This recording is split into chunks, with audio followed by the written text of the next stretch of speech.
that big Scots pine that I again looked and found in the field. So it's time we did some work on it. As I explained earlier, this had some wires left on for many years. We never got around to removing the wires, and there were a few dead twigs, so all the dead twigs have now been removed. So the tree is pretty clean as far as dead twigs and branches are concerned. So what I'm trying to do with this tree is to try and bring some order and semblance into it. I did explain that this tree has one major defect, which is this lump here, but we'll deal with it after we've done the wiring. It can be dealt with. So the main design, when we are faced with something as straggly as this, what do we do? The main cascade or semi-cascade pattern is quite obvious, so we'll stick with that. So we won't try and change that. So we'll try and create a little head here, and then we will bring the rest of it, one cascade arm here and another like cascade arm there. So it's like a double cascade. So let's see what the tree will give to us. And as you know, I have this style of working where I try not to plan the design too much in advance. I've spent quite a few days on this spine, and finally we've done some rudimentary wiring. What we have as a very big problem is this bulge here. So this bulge we need to deal with, otherwise it really looks odd and looks ugly. So I thought of exploring various options. The first option I thought of was to perhaps do a fake spiral. In case you don't know what a fake spiral is, it's simply a spiral that's in the front, but we don't remove the bark from the back. So we will remove, I don't think this pen is so visible, but if we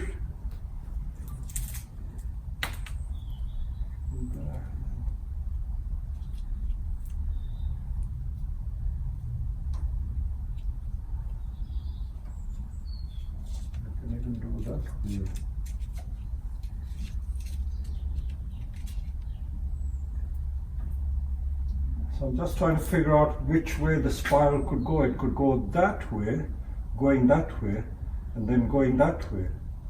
So the spiral could go this way, and then another spiral can go that way. No, it doesn't work. I'm just trying to think aloud. So the thinking process, I hope, will help you, because I'm considering all sorts of different possibilities. So if we leave a piece of bark going that way, remove the wood from there, and then have the bark coming again from this way, and then we have like a spiral, half spiral. Only in the front we're removing the bark. So the entire back retains all the bark, so it doesn't stress the tree.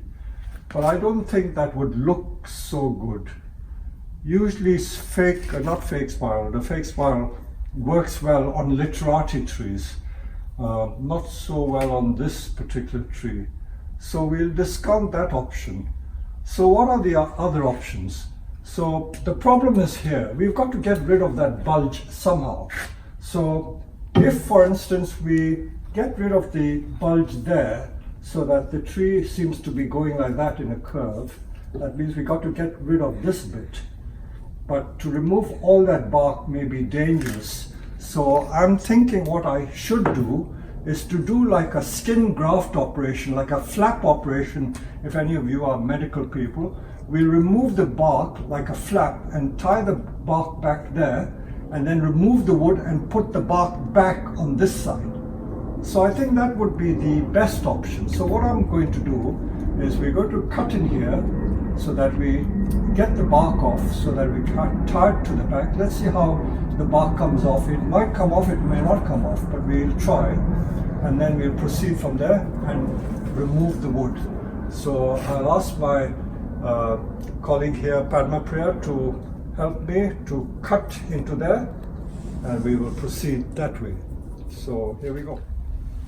Padma Priya tells me that he can do it with a knife, so let's see what results we get with a knife, because the bark is pretty old and pretty hard, so it could be quite a tricky operation. Please be careful of your hand, don't cut your hand.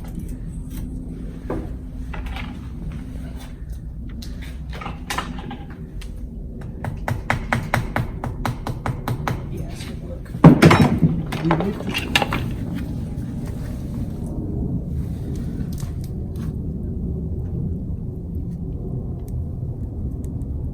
Up to your line, Peter. Yeah.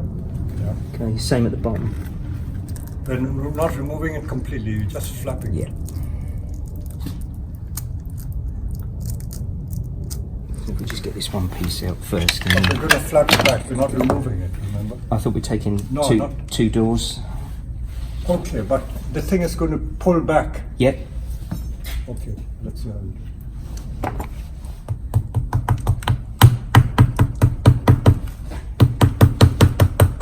Oh, beauty, look at that. Ah.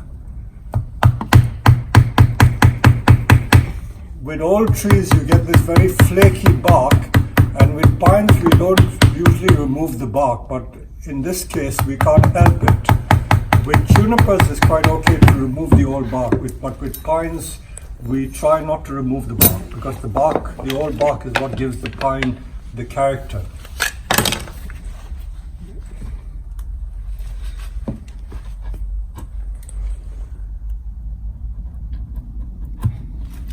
I think it might be a bit too old, Peter. Yeah, we're underneath it. Right, do you want to have a look? It's going to flake off, I think. Where have we cut? Over here. So you've got it cut there, all the way down to there, and across to there. So you want to pull it down here, Yep, and then we'll do one out the back as well, make a doorway. but you didn't cut here. Yep, cut there. You don't cut, we are not removing the bark. Yep. Okay, whichever way you do. You're going to flap it back this Yes, way? and then flap it back that way as Okay, well. alright, yeah. okay. So the seal will be at the back.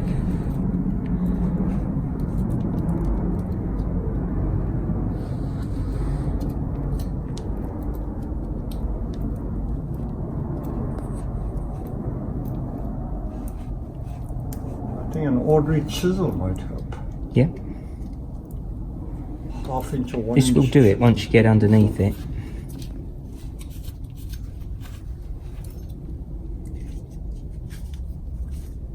I lost this knife of mine. I used to have one. Swiss hunting knife.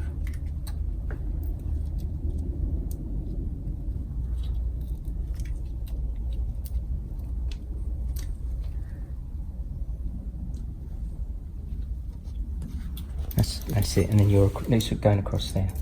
It's already cut through there, so you don't want to go any further than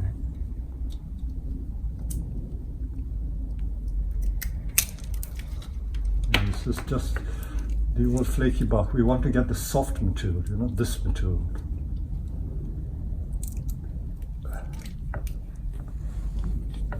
We need to get down to the cambium. Okay, can I try this, Peter? Because I think this has got a sharper better edge on it.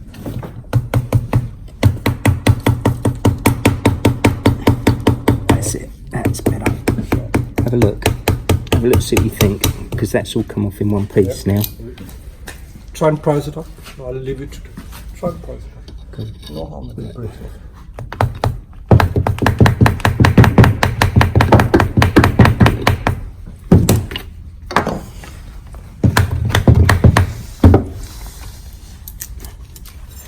Move it over the edge a bit more.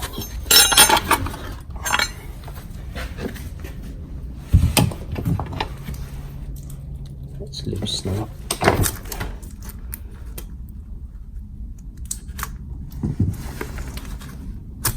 That's it.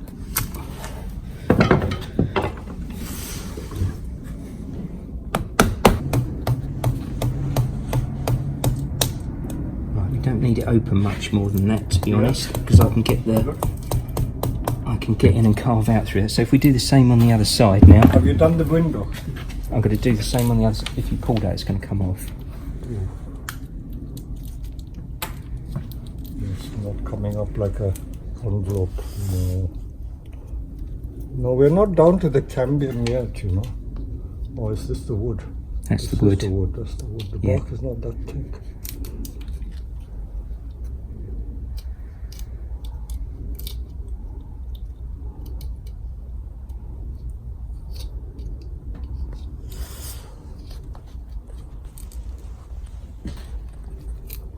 Use that peel. You'll split it easier. Did you cut round? Not that. Not yet. No. It's just You make a slit there. yeah. Yeah. So just mind your fingers. Yeah.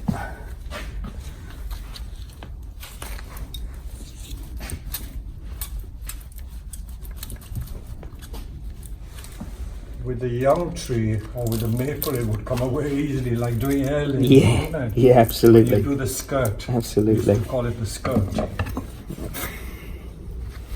I think that too will work.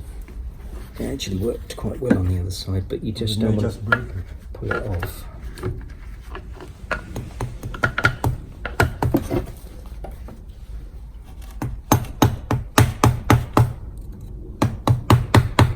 That's it. Just tricky. I actually don't need to take that off because I can carve that from here, get it all out from that spot, so you don't really need to take that off anymore, in my opinion. So what tool are you going to use? I'm going to use, I think I'll use this terrier bit, Alright. and then use that to start carving that out.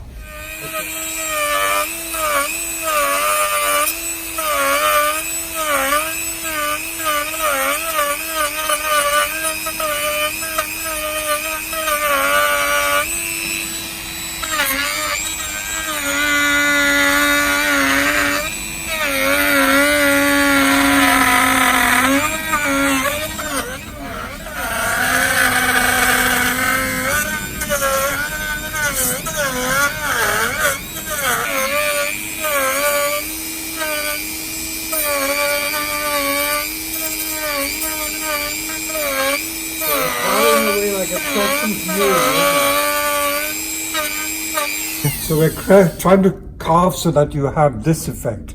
We're taking like a bite out of it, you know, like that, like apple, you know, like an apple bite. That's the amount we want to remove. Okay. By the way, can you just explain what we're using? Yeah. Just show you. We're not advertising, but this is just a simple Dremel. Yeah, normal Dremel, Dremel 4000 this one.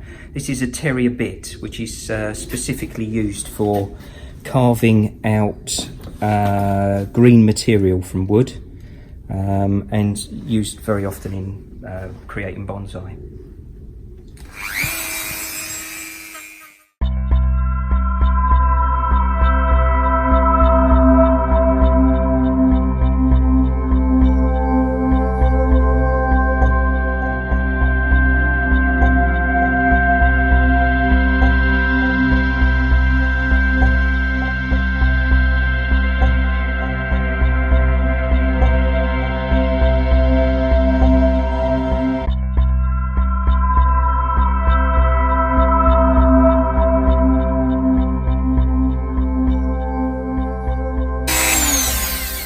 See, that's sort of effect Yeah, you're wanting, isn't it? Yeah, So we absolutely. can remove all that. Yes. Remove I was all trying that. to keep that bit of bark. Yeah, I know.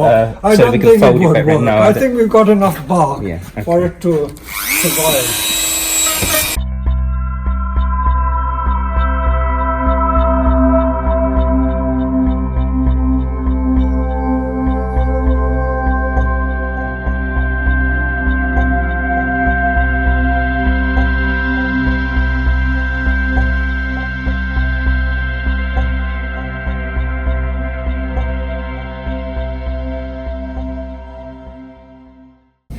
Ooh, let's just have a quick This look. reminds me of my dentist. One of my students is a dentist who does all these sophisticated implants. And now I can understand why he's so interested in doing bonsai.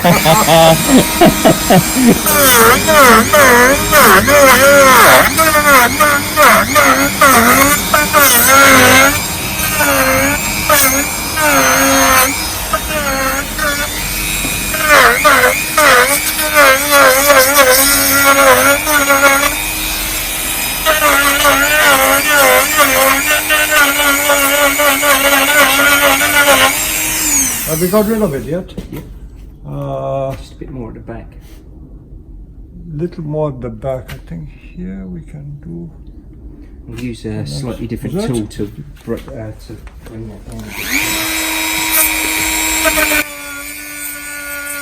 Got a better tool for that, Got a better tool for that. Yeah. Change tools in a minute.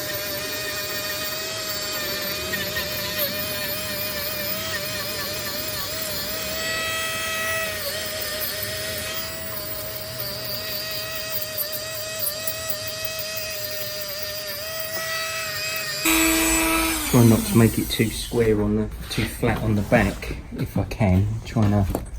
Yeah, so all that we've got to That's all remove. got to go. That there. That's perfect. Now Yeah. for this, is it better with this tool Yeah, or the other tool? probably that one. If you sure? what are you trying to do? Just put some lines in it. And, No, I will move the box.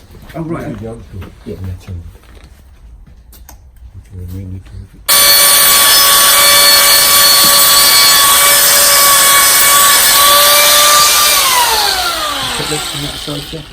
So this is the rear view or the back side.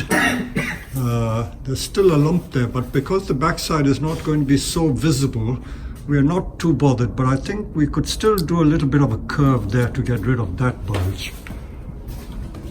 We may need to revert to the old tool.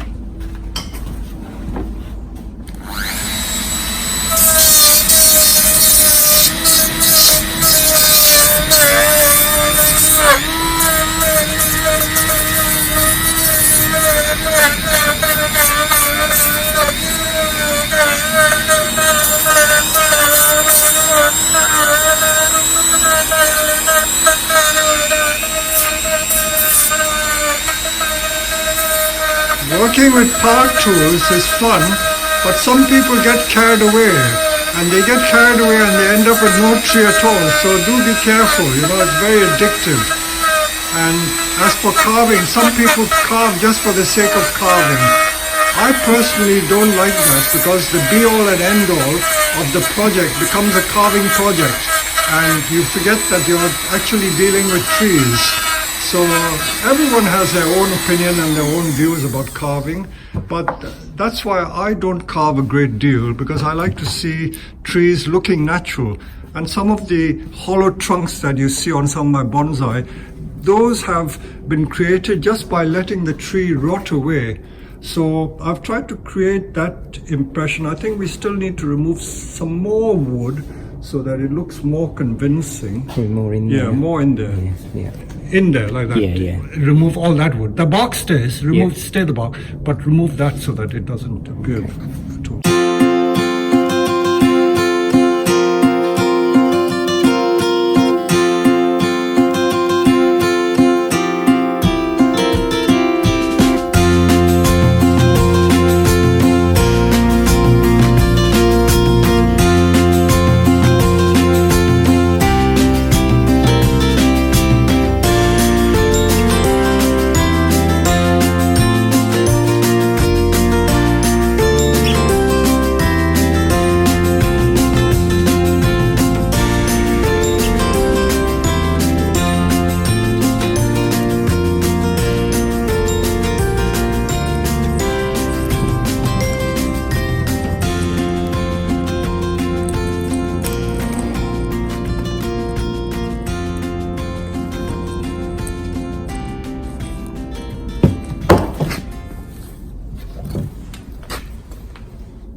Looking too heavy.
See, there's a bulge on this side which I want to trim as well.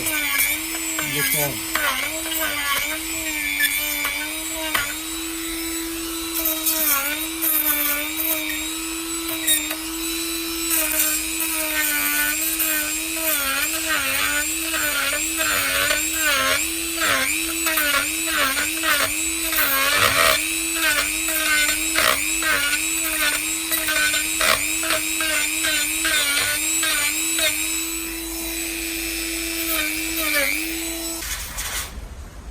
So we've done a little bit of carving to get rid of the bulge. So you can see the bulge doesn't appear anymore, so it's no longer ugly.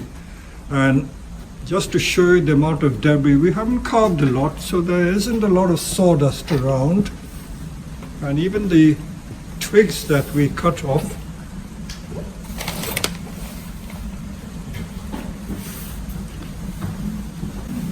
right, we've got so far. We won't do the finishing touches yet, but we'll go and find some pots to put it in.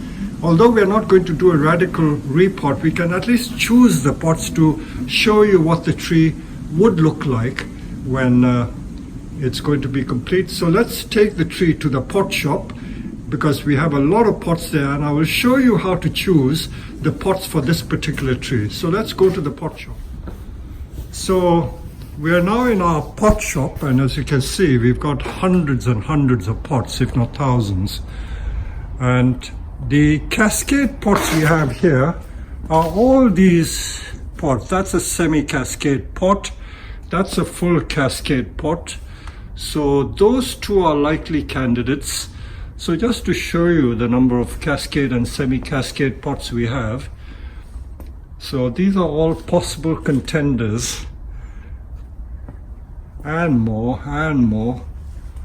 So although we have so many, I think there are only two possible pots that could fit the tree. So it's those two. So if I get Jack to take those two pots out, and we will look at them.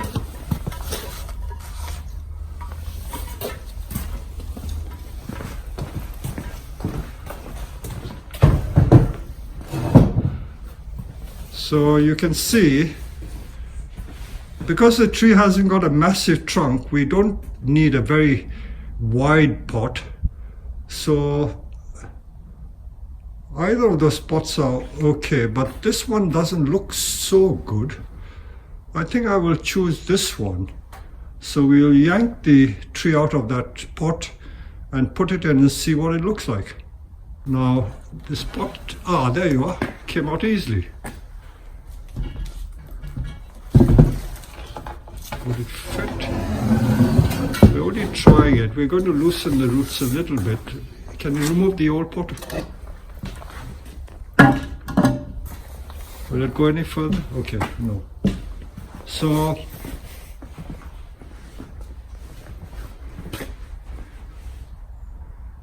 in fact, that's not bad. Can you put it more square, Jack, so that the face, this is facing the front? This way.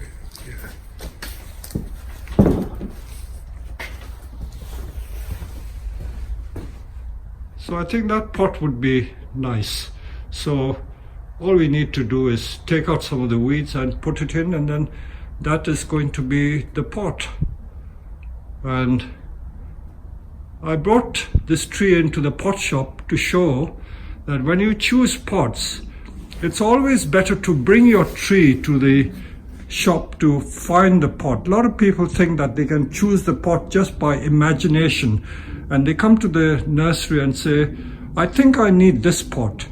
But they don't realize that you've got to really try the tree with the pot. It's like buying a pair of shoes. You wouldn't like to buy a pair of shoes without trying them. So same with a bonsai tree. When you're choosing a pot, it's best to bring the tree to see how it looks in the particular pot. Otherwise, you'll find that you could be very disappointed. So we've got rid of that bulge. It's not looking too bad. And we will put it in that pot, and we will then see what it looks like. There we go. So what we are doing here is we're just loosening the soil because I know it fits the pot fairly well, very snug fit. So we'll just see if there are some nice surface roots. So we're teasing around the surface to see if we can create a nice nibari there.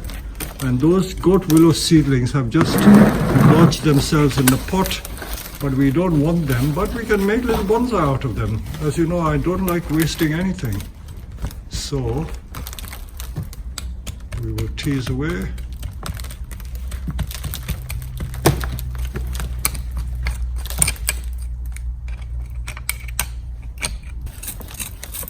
Yeah, like that. Keep doing that, sir. Leave it radiate from the trunk.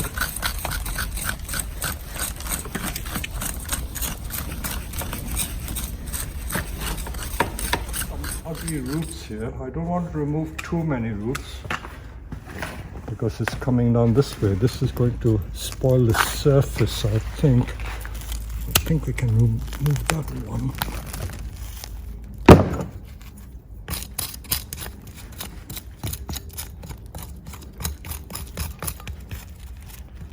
There's enough root there. This can go underneath.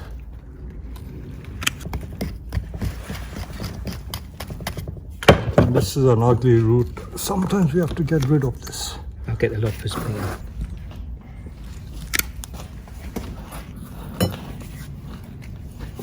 Yeah, I've got it, Jack.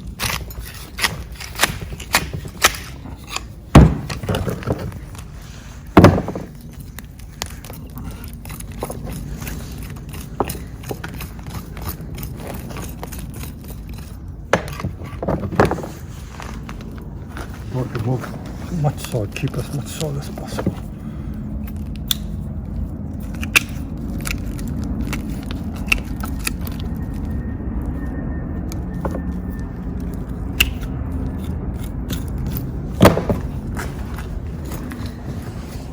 It makes the trunk look thick there. See like that.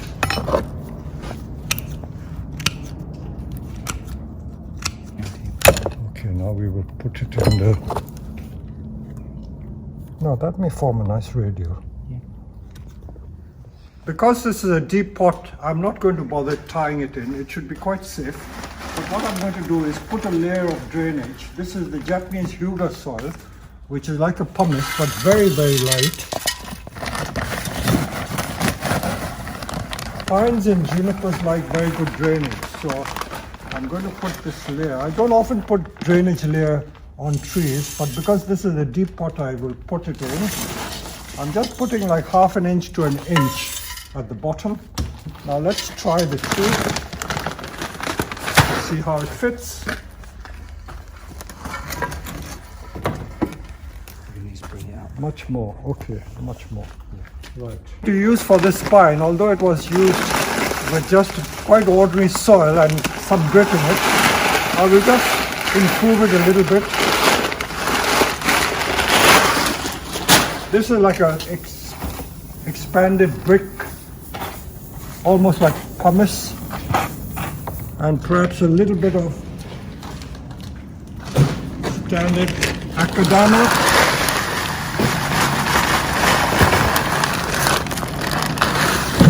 The rest is our base mix, which is 50% bark, pine bark, and 50% sphagnum moss peat.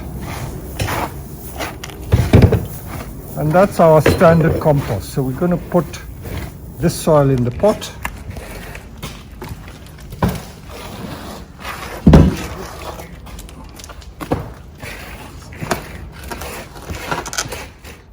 On second thoughts, I think I'd better tie it, because better to be safe than sorry.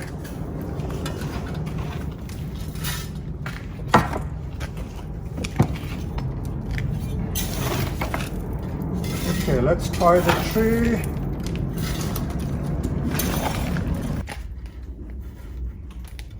Yeah, I think I'll try and get those down.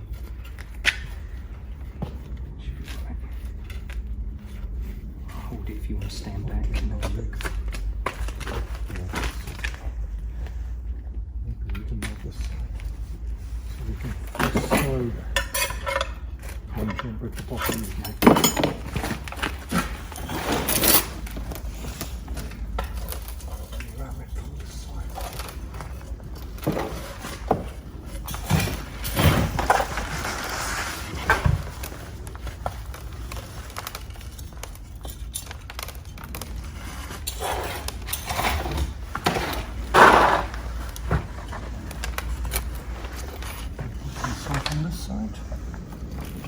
shooting.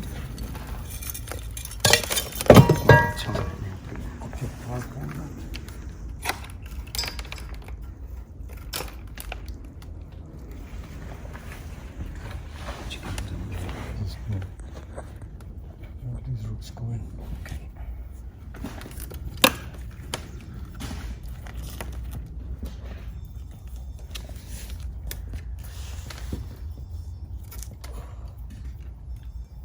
Tight.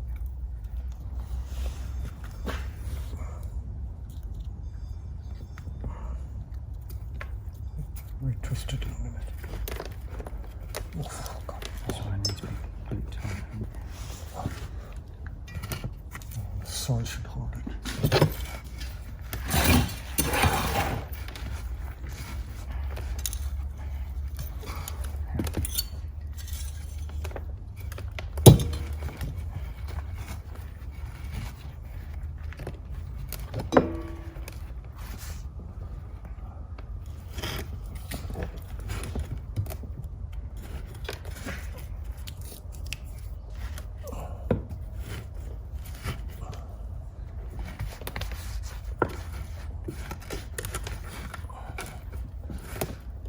It's holding, isn't it? Now I tighten it.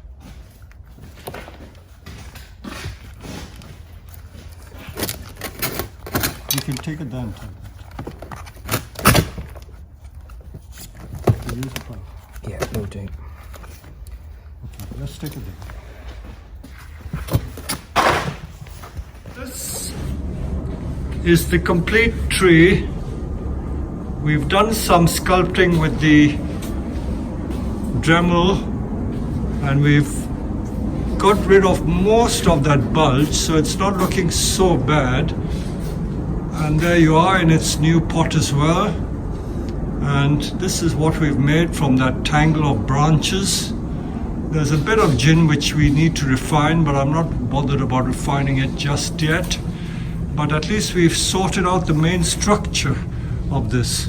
So this was just done over many sessions, and I think we spent in all about 3 hours on this tree, but the filming was done in many different sessions whenever I found the time to do it. So I hope you enjoyed again the thought process and the different procedures we used and different techniques. And again, the whole object of these videos is to show you the techniques more than anything else. We're not trying to make the perfect tree, because in 2 or 3 hours you cannot make a perfect tree, but it's really to show you principles and to get you started and to give you ideas. So I hope you've enjoyed this rather long video, but I think it's come out quite well. And keep watching our YouTube videos and have a lovely Christmas.